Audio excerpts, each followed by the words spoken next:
Que les bénédictions soient sur chacun aujourd'hui.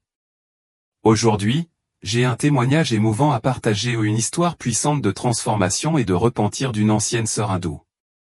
Dans son témoignage, elle raconte une vision de l'enfer, révélant des noms familiers qui ont changé le cours de sa vie pour toujours. Maintenant, je vais lire l'email qu'elle m'a envoyé. Je m'appelle Asha et j'ai 23 ans. Cette expérience m'est arrivée quand j'avais 20 ans, et si je suis en vie et transformé aujourd'hui, c'est uniquement grâce à cette rencontre.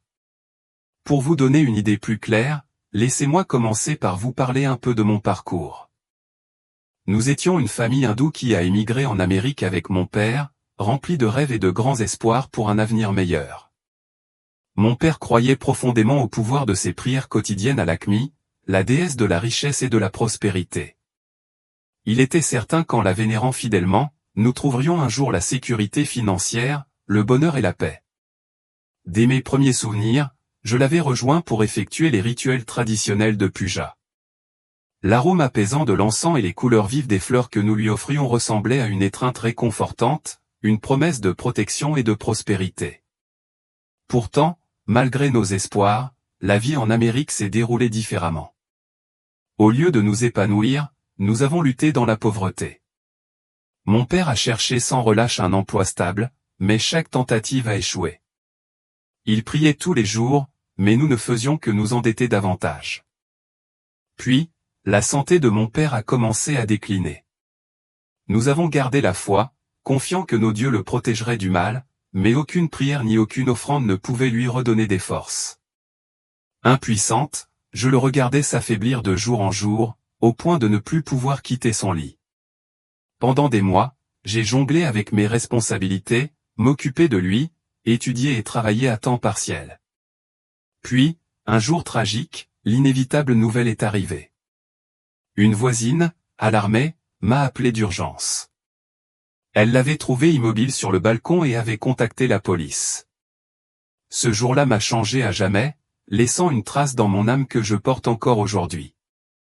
Ce n'est que le début de l'histoire d'Asha, mais elle parle déjà de la profondeur de son parcours, un parcours façonné par la perte, la foi et l'expérience puissante qui l'a conduite à embrasser un nouveau chemin. Après le décès de mon père, je me suis senti à la dérive, aux prises avec un profond sentiment de perte et de désillusion. La douloureuse constatation que toutes nos prières dévouées ne nous avaient pas protégés a laissé ma foi brisée et mon esprit vidé. Pour la première fois de ma vie, j'ai ressenti un vide et une solitude accablants. Bien que nous étions en Amérique, le pays où nous avions cru qu'il apporterait des opportunités et la paix, j'avais l'impression que la vie n'était devenue que plus difficile et plus compliquée. C'était comme si j'avais perdu non seulement mon père, mais aussi mon sens du but et de la direction. Au milieu de cette confusion, un jour, un camarade de classe nommé Tom s'est approché de moi. Je ne l'avais pas vraiment remarqué auparavant, mais il était chaleureux et vraiment gentil. Il semblait ressentir mon besoin de réconfort et est rapidement devenu une présence amicale dans ma vie. Il m'a même invité à une fête ce week-end-là, me promettant que ce serait l'occasion de me détendre et de m'amuser. Au début, j'hésitais à y aller, mais quelque chose en moi avait envie de me distraire. Cela faisait si longtemps que je n'avais pas accepté une invitation comme celle-là, alors j'ai finalement décidé d'y aller, espérant que cela me remonterait le moral. Ce soir-là, à la fête, l'ambiance était animée et la musique remplissait l'air, les gens dansaient et riaient, et pendant un moment, cela m'a fait du bien d'être entouré de tant d'énergie. Je voulais échapper à l'obscurité qui était en moi, même si ce n'était que pour un petit moment, alors j'ai bu quelques verres, me laissant me détendre. Mais à mesure que la nuit avançait, ce vide familier est revenu, me poussant à chercher quelque chose de plus pour engourdir la douleur. L'un des gars présents, Sam, m'a tendu une pilule et m'a assuré, « Ne t'inquiète pas, ça t'aidera à te détendre. » Ces mots étaient tentants, et à ce moment-là, je ne pensais pas aux conséquences. Je voulais simplement faire une pause dans ma réalité, même si c'était temporaire. Alors, sans hésiter, j'ai pris la pilule. Presque immédiatement, les choses prirent une tournure sombre. Ma vision devint floue, ma tête tourna et je commençai à perdre le contrôle de mon corps. Chaque seconde qui passait devenait plus floue jusqu'à ce que, finalement, tout devienne noir et que je sombre dans l'inconscience. Mon corps me semblait incroyablement lourd, mes paupières devenaient de plus en plus lourdes tandis que j'essayais de comprendre ce qui se passait, mais je glissais dans une obscurité profonde et inéluctable. J'avais l'impression de m'être complètement détaché du monde que je connaissais, de tomber dans un vide qui semblait engloutir chaque partie de moi. Lorsque j'ouvris enfin les yeux, je me retrouvais dans un trou cauchemardesque. L'odeur du charbon brûlant emplit mes poumons et, en baissant les yeux, je vis mes pieds s'enfoncer dans une boue épaisse et collante, comme un marais qui s'efforcerait de m'attirer plus profondément à chaque pas. Une fumée étouffante s'accrochait à l'air, me piquait les yeux et me brûlait la gorge. Puis, sans prévenir, je sentis une violente poussée dans mon dos, qui me fit plonger dans l'abîme terrifiant qui s'ouvrait devant moi, telle une feuille jetée sans défense dans une tempête. J'entendais des cris d'angoisse résonner autour de moi, les gémissements torturés des âmes en souffrance. Alors que j'avançais, des démons apparurent, chassant les âmes à coups de fouet, les rassemblant d'un endroit à un autre. Leurs visages tourmentés et leurs gémissements désespérés étaient partout, mais je ne pouvais pas dire où ils étaient emmenés. Une poussée brutale par derrière me força à trébucher en avant, et je réalisai que j'étais moi aussi poussé, dirigé vers un lieu de punition inconnu. Après ce qui me sembla une éternité de marche, nous arrivâmes à un lac ou une étendue sombre et menaçante d'un liquide épais et bouillant qui ressemblait à du goudron. L'air autour était suffocant, la chaleur suffisamment intense pour donner l'impression qu'elle pourrait me brûler la peau de loin. Des bulles s'élevaient de sa surface noire, libérant des bouffées de chaleur qui me frappaient le visage comme un coup de four. À travers la vapeur montante, je pouvais à peine distinguer les silhouettes sombres des gens submergés dans le lac, leur corps se tordant d'agonie alors qu'ils brûlaient, incapables de s'échapper. Leurs gémissements et leurs cris emplissaient l'air, se mêlant à la puanteur nauséabonde et suffocante qui émanait du lac. Certains d'entre eux murmuraient en arabe, leurs mots désespérés portés par les vagues de vapeur. Je me suis alors rendu compte que ces âmes tourmentées étaient musulmanes. J'ai vu d'autres âmes s'aligner le long du bord, poussées en avant et jetées dans le lac, chacune rejoignant les autres dans une souffrance sans fin. Et pourtant, nous continuions d'avancer, sans aucun soulagement en vue. À l'arrêt suivant, je me suis retrouvé dans une étendue sinistre et horrible remplie de puits profonds dispersés à perte de vue. Chaque puits semblait s'ouvrir sur un vide infini de ténèbres, un gouffre sans fond d'où résonnait un silence glacial. Alors que je contemplais ce spectacle désolé, un sentiment de terreur accablant m'envahit, se resserrant à chaque seconde qui passait. Les puits semblaient incarner le désespoir comme si chacun d'eux était une prison qui engloutissait l'espoir lui-même. Juste à ce moment-là, les démons commencèrent à se rassembler, entraînant les âmes une par une vers le bord de ces fosses sombres. J'ai regardé avec terreur la première à m'être enlevée juste à côté de moi. Une peur essayante me griffait les entrailles, redoutant que je sois la prochaine. L'âme malheureuse à côté de moi commença à crier, ses supplications se transformant en sanglots frénétiques tandis que les démons les saisissaient brutalement et les jetaient dans l'un des puits. Alors qu'ils tombaient, je reconnus les vêtements, réalisant que ces âmes avaient été bouddhistes de leur vivant. Une par une, les âmes furent jetées à terre, leurs cris désespérés déchirant le silence alors qu'elles disparaissaient dans les puits. Une compréhension effrayante m'est venue à l'esprit, ces puits n'étaient pas de simples trous dans le sol, mais des cieux et des montagnes. C'étaient des prisons sans fin, où chaque âme languissait dans un vide d'isolement éternel. Bien que la peur me parcourait, je ne pouvais détacher mon regard de cette scène horrible. Puis, alors que les derniers des autres étaient emmenés, l'un des démons se tourna vers moi, une lueur sinistre dans les yeux. « Maintenant, c'est ton tour, ricana-t-il, nous allons t'emmener chez toi. » Sans hésitation, ils m'agrippèrent, leurs griffes s'enfonçant dans mes bras alors qu'ils me tiraient en avant. J'ai résisté instinctivement, mes pieds appuyant contre le sol, mais la force des démons était implacable, me forçant à avancer dans une grotte sombre et menaçante. Alors que j'étais entraîné dans les profondeurs de la grotte, un froid étrange s'est installé sur moi, me glaçant jusqu'aux os. Lorsque mes yeux se sont habitués à l'obscurité, une vision surréaliste et pesante s'est déroulée autour de moi. D'imposantes statues de pierre bordaient les murs de la caverne, mais ce n'étaient pas des statues ordinaires. Chacune d'elles portait l'image de dieux hindous, figés dans des expressions obsédantes d'agonie et de regret. Leurs visages semblaient sculptés d'une tristesse éternelle comme s'ils étaient condamnés à endurer des souffrances sans fin. Avec une horreur croissante, j'ai réalisé qu'il ne s'agissait pas de simples figures de pierre. Ces statues étaient autrefois des âmes vivantes, tordues dans les formes des dieux qu'elles avaient vénérés. Certaines portaient plusieurs bras, d'autres avaient des têtes d'animaux ou des formes emblématiques qui avaient autrefois inspiré la dévotion. Pourtant, sur chaque visage, l'angoisse était indéniable. C'était comme si les âmes en elles étaient arrivées à une amère constatation, leur dévotion à ces dieux ne les avait pas sauvées de ce destin. Soudain, je me suis retrouvé devant une statue et mon cœur s'est serré lorsque j'ai reconnu le visage, c'était celui de mon père. Les souvenirs m'ont submergé et les années de sa dévotion à l'Akmi ont refait surface dans mon esprit, ses prières quotidiennes, ses innombrables offrandes, sa foi inébranlable. Et maintenant, il était là, transformé à l'image même de l'un des dieux qu'il avait vénéré, son visage figé dans une expression de profonde tristesse. J'avais envie de pleurer, mais aucune larme ne venait, la chaleur de cet endroit était suffocante, rendant impossible toute larme. Mon regard s'est déplacé, attiré vers une autre silhouette au bord de la Seine. Là, dans un coin, un vieil homme était tourmenté, entouré de démons qui le frappaient en criant des paroles moqueuses. J'ai regardé de plus près et j'ai eu le souffle coupé, c'était Gandhi. Son corps frêle se tordait de douleur, son visage tordu par la souffrance. Les démons l'entouraient, le narguant et le moquant sans pitié, leur rire cruel résonnant dans l'air lourd. À ce moment-là, un doux murmure rompit le silence oppressant, un murmure qui se transforma en une lumière rayonnante illuminant tout autour de moi. Je levai les yeux, protégeant mes yeux tandis que la luminosité aveuglante emplissait l'obscurité. Dans cette lumière, une silhouette apparut ni humaine ni divine que je reconnaissais. Cet être irradiait d'amour et de compassion, une chaleur écrasante qui emplissait mon cœur d'une manière que je n'avais jamais connue auparavant.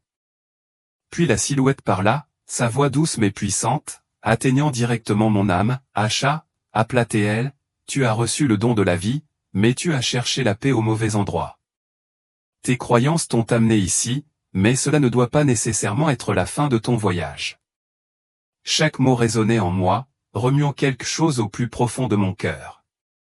La voix était à la fois aimante et pleine de sagesse, une présence qui me guidait et me montrait le chemin vers quelque chose de meilleur, un chemin que je n'avais pas encore découvert.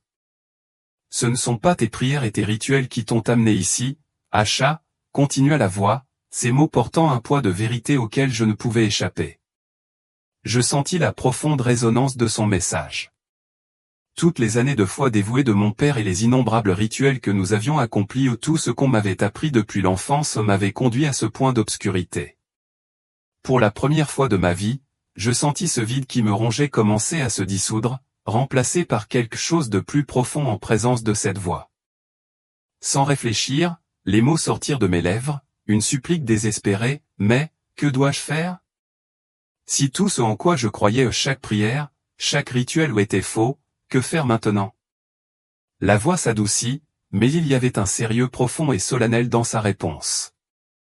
Profite de cette seconde chance, Acha. Pour trouver le véritable amour et la paix, tu dois rechercher une véritable connexion intérieure. Peu importe à quel Dieu tu t'es consacré, ce qui compte, c'est la sincérité de ton cœur. Seule la sincérité et l'intention véritable peuvent combler le vide que vous ressentez à l'intérieur. Avec ces mots, tout a semblé changer. Un sentiment d'espoir et de clarté a commencé à remplir l'espace où régnait autrefois la confusion et la peur. La lumière qui m'entourait semblait contenir une promesse de paix, une paix que j'avais recherchée toute ma vie mais que je n'avais jamais pleinement comprise. Et puis, aussi soudainement que tout avait commencé, j'ai ouvert les yeux. J'étais allongé dans un lit d'hôpital, les murs blancs stériles m'étaient familiers, le bip des machines me rappelait constamment le présent. C'était surréaliste, comme si je venais de me réveiller d'un rêve intense. Pourtant, la vivacité de ce que j'avais vu est restée avec moi, gravée profondément dans mon cœur et mon esprit.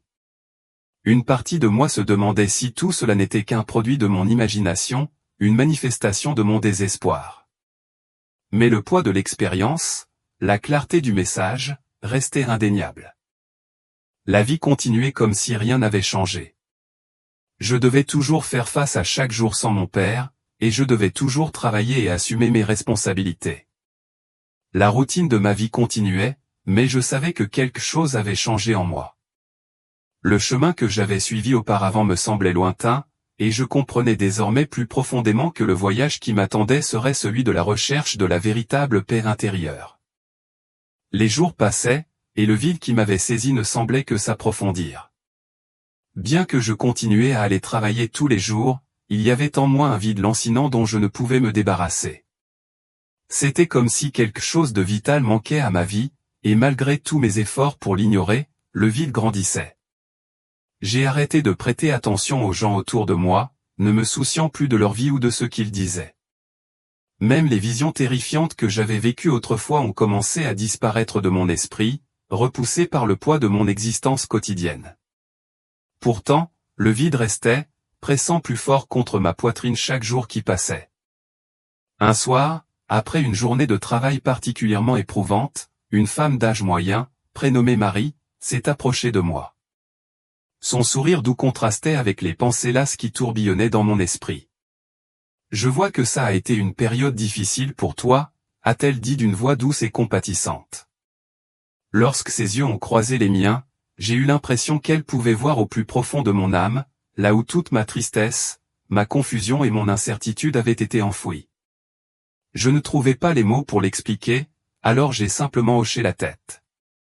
Il y avait des choses dont je ne voulais pas parler, mais pour une raison quelconque, sa gentillesse m'a fait me sentir comprise d'une manière que je n'avais pas ressentie depuis longtemps. Avec un sourire entendu, elle a continué, « Parfois, nous avons tous besoin d'un endroit pour nous aider à trouver le bon chemin.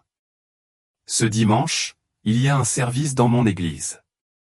Si tu le souhaites, je serais honoré que tu viennes. » J'ai ressenti une émotion en moi, un désir silencieux mais indéniable d'accepter son invitation. Bien que je ne sache pas exactement ce que j'espérais, quelque chose en moi me poussait à faire un pas en avant. Ce dimanche matin, je me suis retrouvé à marcher vers l'église. Une étrange agitation m'envahissait, mais sous-jacente, un espoir silencieux vacillait ou peut-être était-ce la paix que je recherchais. En entrant dans l'église, je me suis retrouvé dans une grande salle remplie de personnes assises dans un silence solennel. Certains étaient plongés dans la prière, d'autres perdus dans leurs pensées. Il y avait une aura de calme dans l'air qui m'a immédiatement apaisé. Au début du service, j'ai senti le poids du monde bouger légèrement, comme si l'atmosphère même de ce lieu était conçue pour apporter réconfort et paix. Bien que je ne me sentais toujours pas à ma place dans ce cadre inconnu, je ne pouvais nier le sentiment de calme qui commençait à s'installer en moi. Les prières, les hymnes, chaque note, chaque mot semblait porter une chaleur qui résonnait profondément. Lorsque la cérémonie prit fin, les gens commencèrent à sortir, échangeant des sourires et des adieux, leurs visages rayonnant de joie et de paix que j'avais désiré mais que je n'avais pas su trouver. Pourtant, alors que la salle se vidait, je restais immobile. Le silence autour de moi semblait pesant, mais étrangement réconfortant, et je ne pouvais me résoudre à partir. Tout le monde était parti, mais je restais, incertaine de ce que je devais faire ensuite, prise entre la familiarité de mon ancienne vie et l'incertitude de ce que je commençais à ressentir ici. Dans le silence de l'église, je me sentais à la fois perdu et étrangement en sécurité. C'était comme si, pour la première fois, j'avais trouvé un endroit où je pouvais simplement m'asseoir et réfléchir, où je pouvais être avec mes pensées sans la pression constante de la vie autour de moi. L'air était épais d'une paix qui semblait m'entourer complètement, et alors que j'étais assise là, mes yeux commencèrent lentement à se fermer. Le silence dans la pièce était profond, et il laissa un écho profond en moi, résonnant au plus profond de mon être. L'église était vide à présent, et je restais seul, immobile, sentant le poids de mes pensées et de mes émotions peser sur moi. Soudain, j'ai remarqué une présence, une silhouette debout devant moi, rayonnant d'une lumière douce et paisible. Mon regard s'est instinctivement levé, et bien que je ne puisse pas distinguer complètement le visage, la silhouette semblait à la fois tangible et insaisissable, comme si elle était à la fois présente et absente. Alors que je me concentrais sur cette silhouette, mon cœur s'est mis à battre et un frisson a parcouru mon corps. Il y avait quelque chose de profondément familier dans cette présence, et à ce moment-là, j'ai ressenti les frémissements indubitables de la reconnaissance. Serait-ce Jésus? Je me suis demandé. Mais comment pouvais-je en être sûr? Était-ce réel, ou n'était-ce qu'un produit de mon imagination? La silhouette se tenait devant moi, silencieuse mais dégageant un sentiment irrésistible d'amour et de paix. Ses yeux étaient les plus captivants que j'aie jamais vus. Dans ses yeux, je ressentais une compassion profonde qui semblait atteindre les profondeurs de mon âme. C'était comme si le temps lui-même s'était arrêté. Je pouvais sentir, à un niveau profond, qu'il était réel, même si mon esprit essayait de rationaliser cela comme quelque chose que j'avais conjuré dans mon esprit. Je clignais des yeux, mais lorsque j'ouvris les yeux, il était toujours là, inébranlable, sa présence indéniable. Je restais sans voix, mais dans ce silence, je sentis une paix écrasante commencer à m'envahir, une paix que je ne pouvais ni expliquer ni résister. Les larmes coulaient doucement sur mes joues tandis que je le regardais. Son expression était remplie d'un amour si profond et si pur que j'avais l'impression qu'il connaissait chaque fardeau, chaque regret, chaque peur que j'avais jamais portée dans mon cœur. Il n'y avait pas de mots, pas de demande, juste la présence profonde de l'amour qui transcendait tout. C'était comme s'il pouvait voir à travers moi, au-delà des couches de confusion et de chagrin. Et puis, comme s'il lisait dans mon cœur, il parla, sa voix douce mais remplie d'une puissance incroyable qui résonna en moi. « Asher, dit-il d'une voix douce mais indubitablement claire, tu t'accrochais fermement aux croyances des idoles et tu as suivi ce chemin, mais le vide intérieur est resté, n'est-ce pas? » À ce moment-là, chaque mot semblait percer le voile de mes doutes, et je savais que ce n'était pas une illusion. Ce n'était pas seulement une vision, c'était une rencontre divine qui touchait l'essence même de qui j'étais. Ces mots résonnèrent dans mon âme, non pas comme une réprimande, mais comme une vérité aimante et compatissante qui m'ouvrit les yeux sur la réalité que j'avais évitée pendant si longtemps. Le vide en moi, le vide qui m'avait poussé à travers une vie de recherche, était maintenant comblé par la présence de quelque chose de bien plus grand que tout ce que j'avais jamais connu. J'ai hoché la tête, incapable de mettre des mots sur la vérité qui se dévoilait maintenant devant moi. Les paroles de Jésus semblaient percer le brouillard de ma confusion, révélant la réalité simple mais profonde du chemin que j'avais recherché toute ma vie. Avec tendresse, il m'a parlé à nouveau, pour trouver la vraie paix, vous devez reconnaître le chemin qui s'ouvre devant vous. Je veux vous montrer ce chemin. En parlant, sa voix portait une autorité et une compassion qui semblaient à la fois intemporelles et profondément personnelles.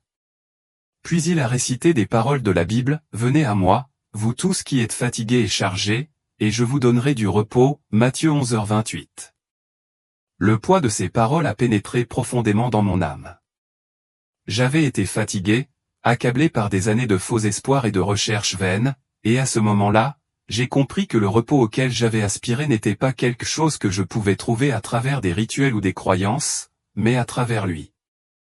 Sous son regard compatissant, le poids et la solitude que j'avais portés pendant si longtemps sont devenus plus clairs.